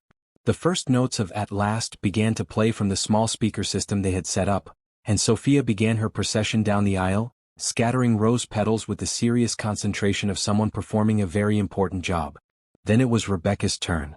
She stepped out from behind the trees and saw James waiting for her, looking handsome and nervous and absolutely perfect in his dark suit. But what made her breath catch was the expression on his face, pure joy, wonder, and love. She walked toward him slowly, taking in every detail of this moment she wanted to remember forever. Their small group of friends and family, all smiling and wiping away tears. Sophia, beaming with pride at her flower girl performance. The park where it all began, now decorated for their new beginning. And James, her James, waiting for her with tears in his eyes and love written across every line of his face. When she reached him, he took her hands and whispered, "You look absolutely beautiful." "So do you," she whispered back. The officiant, a friend of James's who had gotten ordained specifically to perform their ceremony, began to speak about love and family and the bonds that tie people together. But Rebecca barely heard the words. She was too focused on James's face, on the way he was looking at her like she was the most precious thing in the world. "Rebecca and James have written their own vows," the officiant announced. "James, would you like to go first?" James cleared his throat and pulled a folded piece of paper from his pocket, though Rebecca suspected he had memorized every word. "Rebecca, 6 months ago I was a broken man sitting alone on a bench, convinced that my life was over. Then your daughter asked if she could sit beside me and everything changed. She led me to you and you both led me back to life." His voice broke slightly and he paused to collect himself. "I promise to love you exactly as you are, strong, fierce, protective, wise and beautiful. I promise to love Sophia as my own daughter, to support her dreams and celebrate her achievements and be the father she deserves. I promise to be your partner in all things, to share the load, to show up every day and choose our family over and over again. I promise to remember that the best things in life aren't planned, they're discovered. And you are the most wonderful discovery of my life." There wasn't a dry eye in their small audience, and Rebecca had to take several deep breaths before she could speak. "James, when I met you, I was so focused on protecting Sophia and myself that I almost missed the gift you were offering us. You didn't just want to love us, you wanted to choose us, to fight for us, to prove that you were worthy of our trust. You gave Sophia a father who adores her, and you gave me a partner who sees my strength instead of my struggles. You showed us that families aren't just born, they're built with patience and commitment and daily acts of love. I promise to trust in the love we've built together. I promise to let you share our burdens and multiply our joys. I promise to choose you every day in good times and bad for the rest of our lives. And I promise to never forget that the best day of my life started with a tired little girl asking a stranger if she could sit down." As they exchanged rings, simple gold bands engraved with their wedding date, Rebecca felt the last piece of her old life falling away. She was no longer Rebecca Johnson, single mother struggling to make ends meet. She was Rebecca Harrison, beloved wife and partner, part of a family that had chosen each other with open hearts and open arms. "By the power vested in me by the state and by the love that brought us all together today, I now pronounce you husband and wife. James, you may kiss your bride." As James cupped her face in his hands and kissed her softly, Rebecca heard Sophia cheer and their friends applaud, but all she could focus on was this moment, this man, this new beginning they were stepping into together.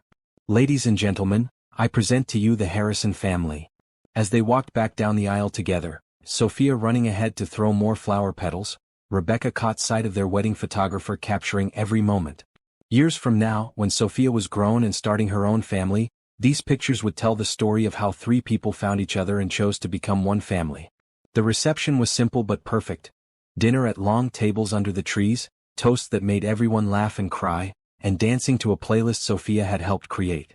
Rebecca's first dance with James was to The Way You Look Tonight, but her favorite moment was when James danced with Sophia to My Girl, both of them singing along off-key and laughing. "Are you happy, Mrs. Harrison?" James asked as they swayed together during the last song of the evening. "Happier than I ever thought possible, Mr. Harrison. Ready to start forever with me? I can't wait." As they drove home that night, home to their house, their life, their family, Sophia fell asleep in the back seat clutching her bouquet and her adoption papers, still wearing her flower girl dress. "Best day ever," Rebecca murmured, leaning against James's shoulder. "Best day so far," he corrected. "We have so many more ahead of us." And Rebecca knew he was right. This was just the beginning of their story together. 1 year later, Rebecca stood in the nursery of their home, gently rocking two sleeping babies while watching the early morning sun stream through the windows.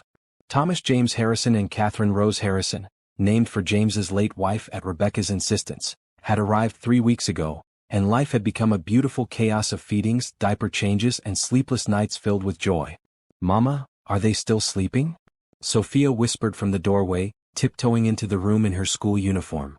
At 9 years old and officially Sophia Harrison for over a year now, she had embraced her role as big sister with the same enthusiasm she brought to everything else in life. Just barely. Tommy was fussy most of the night, but Katie slept like an angel. "Just like their big sister used to," James said softly, appearing behind Sophia with a cup of coffee for Rebecca. "How are you feeling, love? You got even less sleep than usual last night." Rebecca accepted the coffee gratefully, marveling at how James always seemed to know exactly what she needed before she knew it herself. The past year of marriage had only deepened their love and partnership, especially as they navigated Rebecca's pregnancy together. "I'm tired but happy. Really, really happy." "Me too." Sophia chimed in quietly, carefully approaching the crib to peer at her sleeping siblings. "They're so tiny and perfect. Tommy has your eyes, Mama, and Katie has Daddy's nose. Do you think they know how lucky they are to have you as their big sister?" James asked, wrapping his arm around Sophia's shoulders. "I hope so. I'm going to teach them everything I know about being part of this family.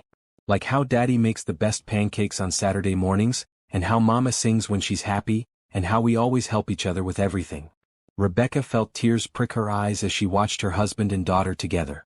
The bond between them had only grown stronger over the past year, solidified by the adoption and deepened by daily acts of love and commitment. Speaking of helping each other, James said, "Why don't I take the morning feeding shift so you can get a little more sleep before your first day back at work?"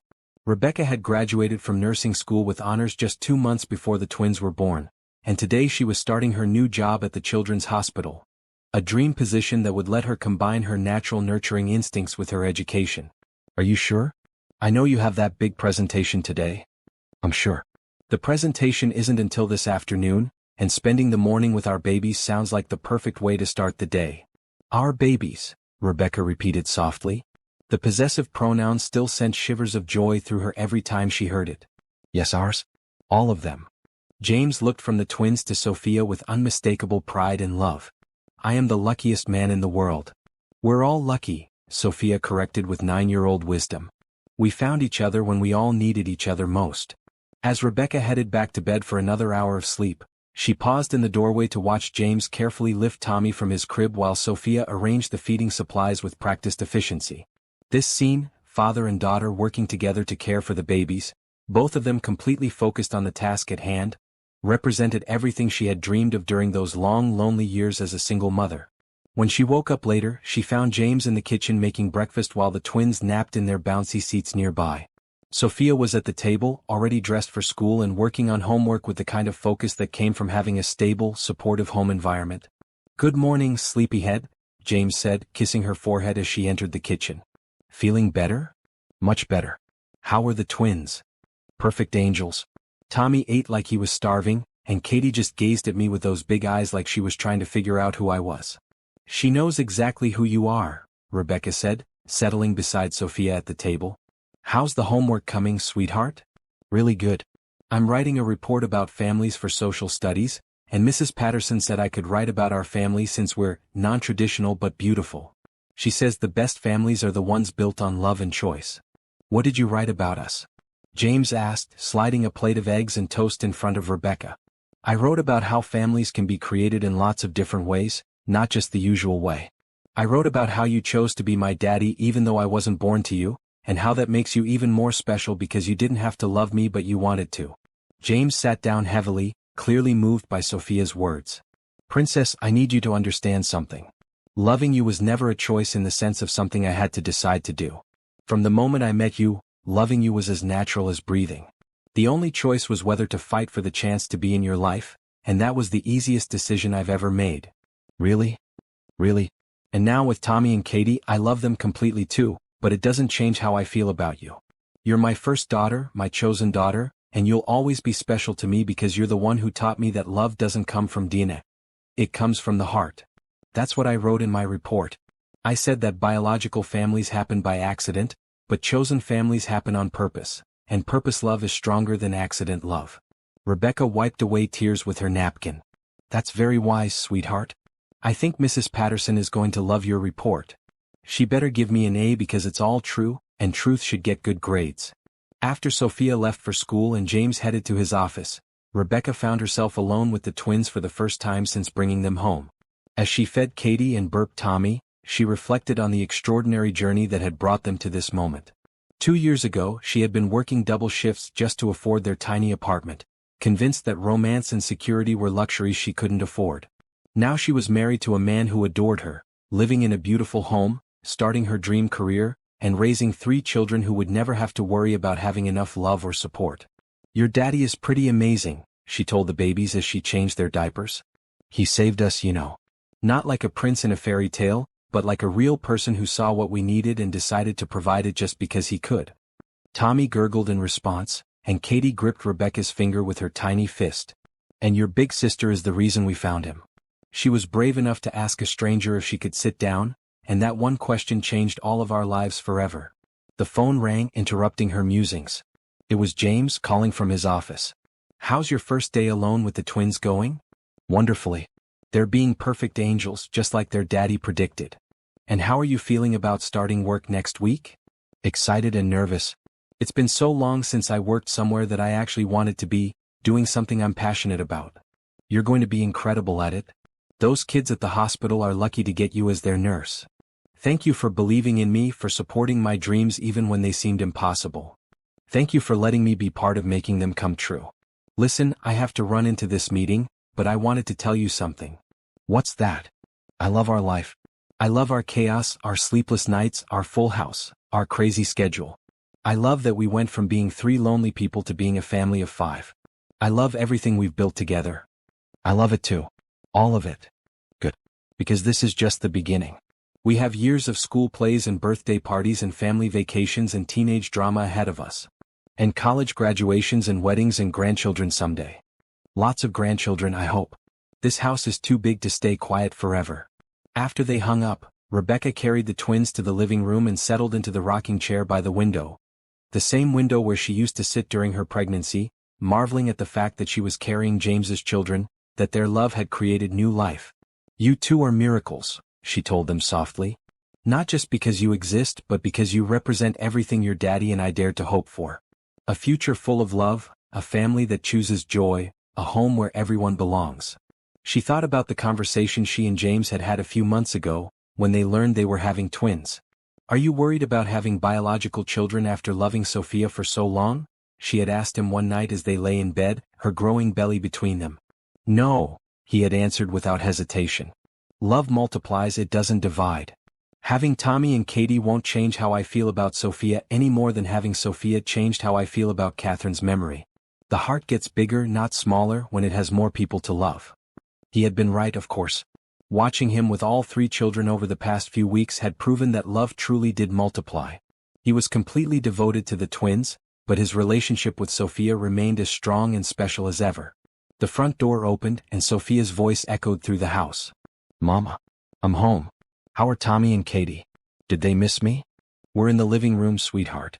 And yes, I think they missed their big sister. Sophia bounded into the room, dropping her backpack and immediately reaching for Tommy. Can I hold him? I promise I'll be careful. Of course you can hold him. As Rebecca watched Sophia carefully cradle her baby brother, singing to him in the same soft voice Rebecca used, she felt a completeness she had never imagined possible. This was what family looked like. Not perfect, not always easy, but real and loving and committed to each other's happiness. Mama, can I tell you something? Always, sweetheart. Sometimes I think about that day when I asked to sit on the bench with Daddy James. I think about what would have happened if I had been too shy to talk to him, or if he had said no, or if you had never let me be friends with him. What do you think would have happened? I think we would have missed out on the best thing that ever happened to us.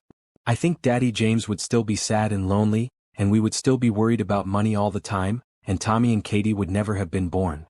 You're probably right about that. So I'm glad I was brave that day. I'm glad I asked the question that changed everything. Me too, sweetheart. Being brave doesn't mean you're not scared. It means you do the right thing even when you are scared. And asking Daddy James if you could sit with him was one of the bravest things anyone has ever done. Do you think I'll need to be brave like that again someday? I think brave people like you are always finding ways to make the world better for themselves and the people they love. But you don't have to worry about that now. Right now, you just get to be a kid and a big sister and enjoy being part of this family we built together. When James came home that evening, he found all 5 members of his family in the living room. Rebecca grading some practice nursing exams, Sophia reading to the twins from one of her chapter books, Tommy and Katie sleeping peacefully in their bouncy seats. This, he said, standing in the doorway and taking in the scene, is everything I ever wanted. Good timing, Rebecca said, looking up from her papers. Dinner's ready, and Sophia has news about her family report. I got an A+, Sophia announced proudly. Mrs. Patterson said it was the most beautiful essay about family she's ever read, and she asked if she could read it to the other classes as an example of excellent writing. That's wonderful, Princess. I'm so proud of you. And she said something else too. She said that families like ours prove that love is stronger than biology, and that chosen love is the most powerful force in the world. Mrs. Patterson is a very wise woman, James said, settling onto the couch beside Rebecca and reaching for Katie. And you are a very wise daughter. As they sat together in their living room, surrounded by the beautiful chaos of their full, happy life, Rebecca thought about the journey that had brought them here. It hadn't been easy. There had been moments of doubt, times when the adjustment to their new life felt overwhelming, nights when the twins crying tested everyone's patience. But through it all, they had chosen each other over and over again.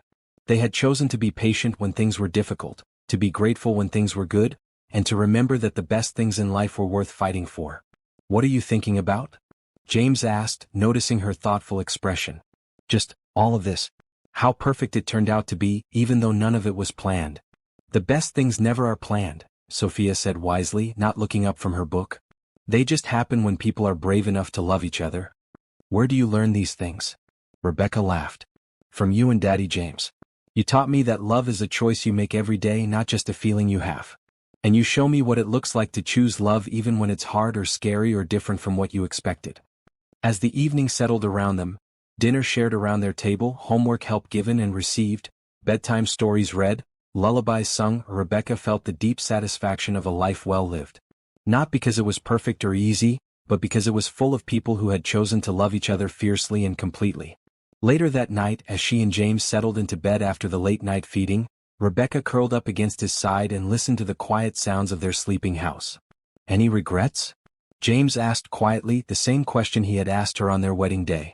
Only one, Rebecca said, tracing patterns on his chest with her finger. What's that?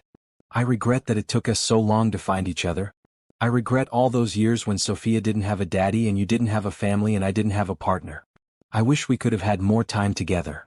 But if we had met earlier, we might not have been ready for each other. You might not have been ready to trust someone with Sophia's heart, and I might not have been ready to appreciate what real love looks like. You think we met at exactly the right time? I think we met when we all needed each other most. Sophia needed a father, you needed a partner, and I needed to remember what it felt like to be needed and wanted and loved. The timing was perfect even if it didn't feel like it at the time. I love you, James Harrison. I love you too, Rebecca Harrison. All of you, you and Sophia and Tommy and Katie and whatever other surprises life brings us. Other surprises? Who knows? Maybe we'll adopt more children someday, or maybe our biological kids will give us grandchildren to spoil, or maybe we'll foster teenagers who need a family. I'm open to whatever comes our way as long as we face it together.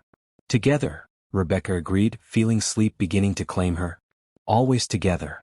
As she drifted off to sleep in her husband's arms, in the house they had filled with love and laughter, surrounded by the children who called them both Mama and Daddy, Rebecca felt a gratitude so deep it seemed to emanate from her very soul. 2 years ago, she had been a single mother struggling to survive, convinced that happiness was a luxury she couldn't afford. Now she was living a life so full of love and joy that sometimes she had to pinch herself to make sure it was real. And it had all started with a tired little girl asking a sad stranger if she could sit beside him on a bench. Sometimes the most extraordinary love stories began with the simplest questions, and sometimes the greatest families were built not from blood, but from the choice to love each other completely, unconditionally, and forever.